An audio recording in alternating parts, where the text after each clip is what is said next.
हरे कृष्ण। आप सभी को ज्येष्ठ मास का हार्दिक शुभकामनाएं। आज हम ज्येष्ठ महात्म का दूसरा अध्याय सुनाएंगे। जब भक्त सच्ची मन से पुकारता है तो भगवान भी उसकी हर इच्छा पूरी करते हैं। ज्येष्ठ माह में भी की गई छोटी सी पूजा भी बड़ा फल देती है। तो आइए सुनते हैं ज्येष्ठ महात्म अध्याय 2, जो आपके जीवन में सुख शांति ला सकता है। तो आइए अब हम चलते हैं दूसरा अध्याय, ब्राह्मण मोक्ष का महात्म्य। स्कंद जी कहने लगे कि हे ऋषियों, ज्येष्ठ मास के देवताओं की संतुष्टि के निमित्त प्रतिदिन ब्राह्मणों को भी दही और चावल का दान देना चाहिए। चावल और दही के दान की महिमा कहने में शिव जी भी असमर्थ है। फिर लोक के निस्वार्थ में कुछ कहता हूँ। हे विप्र, लोगों, अलकापुरी में गौतम नामक का एक ब्राह्मण रहता था। वह धर्मशास्त्र और पुराणों का ज्ञाता, परंतु द्रव्यहीन और महादुखी था। उसने अपने कुटुंब के पालन पोषण के लिए समस्त कर्मों को किया और शुभ तथा अशुभ फलों को जानता हुआ भी हर प्रकार के दानों को ले लेता था। फिर चोरों का साथी होकर चोरी करके भी जीविका करता था। परंतु फिर भी जब उसे कुछ धन प्राप्त नहीं हुआ तो वह दूसरे देश को चला गया। समस्त कुटुंब को त्याग कर वह पाप बुद्धि बलि में दिए गए प्रेत पिंड की जीविका श्रद्धा से आतुर होकर करने लगा।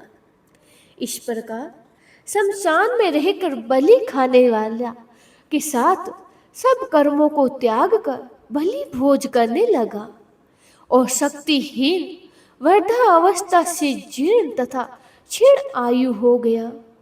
भोजन करने पर उचिष्ट पात्रों को तथा समस्त बलिदानों को लेकर उसकी अन्न को कांकों तथा दूसरे पक्षों को देकर सहसा से उस ब्राह्मण ने स्वयं ही भोजन किया।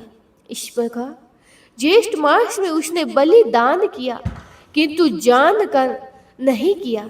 जब इस पुण्य कर्म के पश्चात से कुछ दिनों में ही उसकी मृत्यु हो गई, तब यमदूत ने आकर उसको पाश में बांध लिया और जब उसको यमलोक ले जाने लगे तब वह रोने लगा।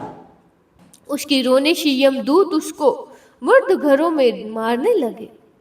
परंतु इसी बीच में विष्णु भगवान के दूत वहां आ गए और विमान पर सवार उन विष्णु दूतों ने यमदूत को अलग हटा दिया और दिव्य देहधारी उस ब्राह्मण को विमान पर बिठाकर स्वर्ग लोक को ले गए।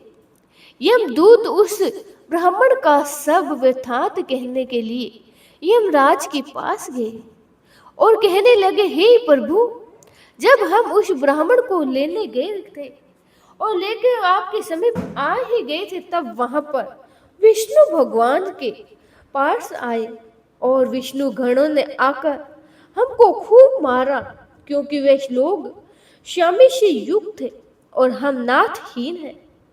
अब हम लोग क्या करें? आज से आपकी सेवा नहीं करेंगे। दूसरे व्यापक स्वामी के पास जाते हैं।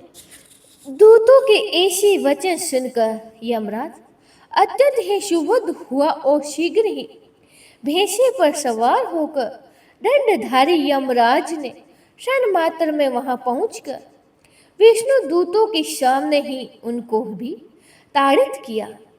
वे सब विष्णु दूत विमान छोड़कर भाग गए। उन्होंने रमापति विष्णु भगवान के पास जाकर सब समाचार निवेद किया। समाचार सुनकर विष्णु भगवान क्रोध से रक्त वर्णन हो गए और गरुड़ पर सवार होकर यमलोक को गए। वहां उन्होंने इंद्र आदि सब देवताओं को साथ लेकर यमराज से युद्ध किया। तब देवता लोग यमदंड से अत्यंत ही पीते जाने पर दसों दिशाओं में भाग गए। उस समय भगवान विष्णु ने क्रुद्ध होकर चक्र से यमराज का वध कर दिया। तब देवताओं ने ब्रह्मा जी को आगे कर भगवान विष्णु की स्तुति की। तब स्तुति से प्रसन्न होकर भगवान ने यमराज को जीवित कर दिया।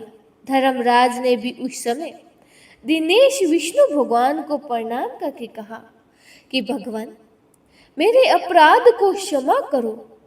उसके पश्चात ब्रह्मा आदि सब देवता अपने अपने स्थान को चले गए।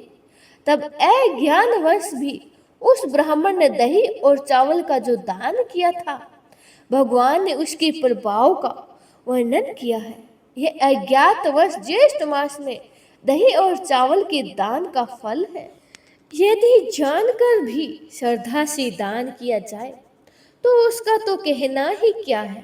अतः प्रत्येक उपाय से ज्येष्ठ मास में धीर्ज जातियों को प्रतिदिन दही और चावल का दान करना चाहिए तथा प्रतिदिन ब्राह्मणों के चरण धोकर सुगंधित चंदन से उनका पूजन करना चाहिए और सुगंधित पुष्प माला विविध प्रकार के पान की, आम का पान, लस्सी और शरबत आदि से सत्कार करना चाहिए और स्वयं ही सुगंध युक्त व्यंजन पंखा से हवा करे।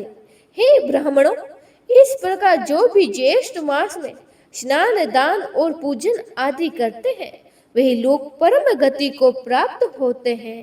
इति श्री ज्येष्ठ मास महात्म ब्राह्मण मोक्ष प्रधान वर्णन दूसरा अध्याय समाप्त हुआ। बोले श्री कृष्ण भगवान की जय हो।